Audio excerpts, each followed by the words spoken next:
Often really great portraits are not only a painting of the individual, but they're also, in some sense, they say something about humanity.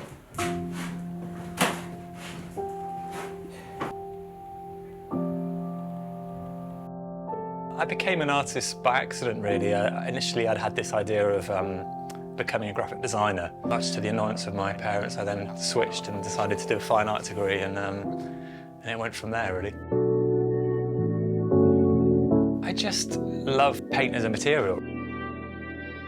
All of my paintings are made from life. I have models who sit for me in my studio, and that's really important to me, to be able to work from life rather than sort of memory or photographs or something like that.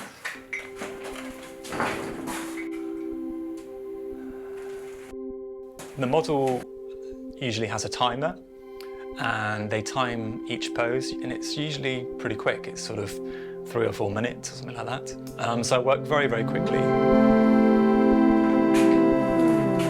The fact that I have a kind of time pressure on me gets me to work with a sense of urgency. If you look at Rembrandt or Giacometti, artists like that, I think what makes their work so powerful is that they're made with such feeling and sensitivity, and yet they're not sentimental. They're in terms of the depiction of human beings. And that's the kind of work that interests me, and that's why I don't see myself as a portrait painter. There's no narrative. I'm not trying to flatter the sitter. What I'm trying to say I can't put into words. There is a meaning, but it's a visual meaning.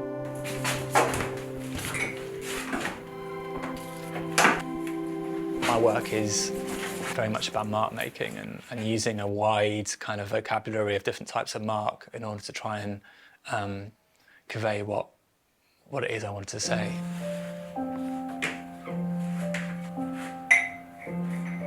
What's really important to me is that the marks have a spontaneity and a kind of life to them, independently of the subject matter.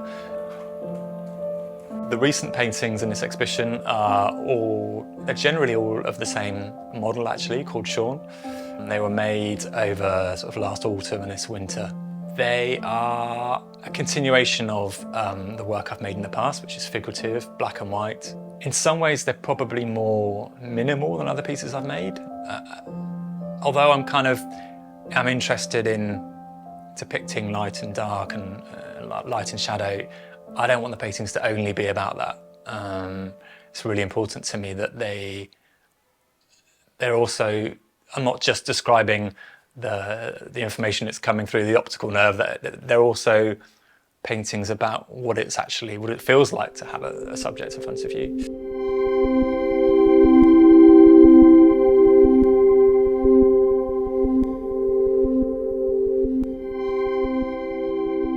It is difficult to know when the painting is finished. Sometimes it's very obvious. It kind of ends with a sort of crescendo and you instantly know that that's finished. Sometimes it's just you get to a point where you think, I can't make this any better without it becoming an entirely different painting. Am I prepared to push this further but risk losing everything? And I think that the best paintings come when you are prepared to do that, really.